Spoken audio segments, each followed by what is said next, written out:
I think it'd be highly unusual actually to find a person in a relationship where you share the same values. Matter of fact, the purpose when you're choosing your relationship should be at least aligning 2 or 3 values up so you can live out a life together without killing each other. That would be important, I think, ultimately.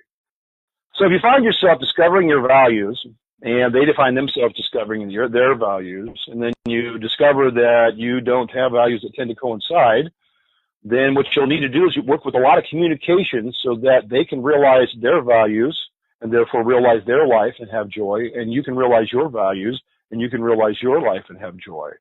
There's ways of doing this, and there's ways of happening, and there's people that really deal a lot with people how to live with one another when you seem to have these kind of differences, because the differences doesn't diminish the love you have for one another or the care you have for one another. It just means it's hard to coincide on anything.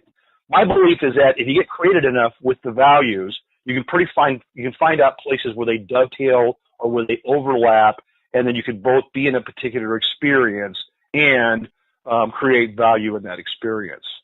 My personal illustration of that was that my wife loves to travel. I used to say things like I love to travel, but what I meant was I like to go to Hawaii and I like to go to Vegas. And I realized that's not travel. When she talks about traveling, she talks about traveling around the world. Well, I think it's important that you should travel someplace around the world sometime in your life, because just to get an experience of different cultures is just hugely eye-opening and amazing, because I find that being American, I tend to be rather selfish. But I realize doing this all the time is not what I want to do, especially for long periods of time.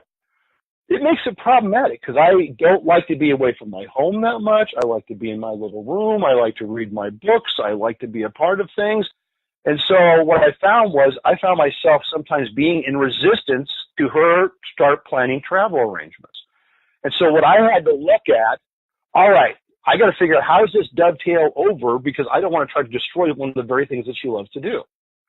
Because when I got into the relationship, I made it sound like I like to travel the world, even though I meant the world meaning Hawaii, Vegas, and the wine country.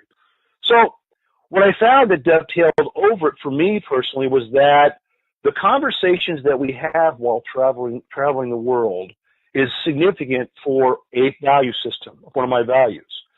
Discovery is big when you're traveling the world. Well, that fits into another value that I have.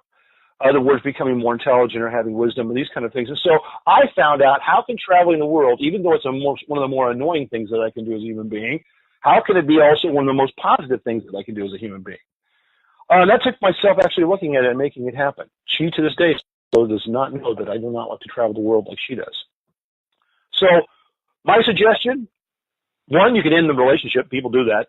Relationships, that's about as much as they mean to them. Or two, you could go deeper, get creative, and possibly find a solution that's going to bring a joy to your life that you never would have had if you had exactly the same values. Because the combination of these kind of values together could create a lifestyle that's more rewarding than you would have had on your own.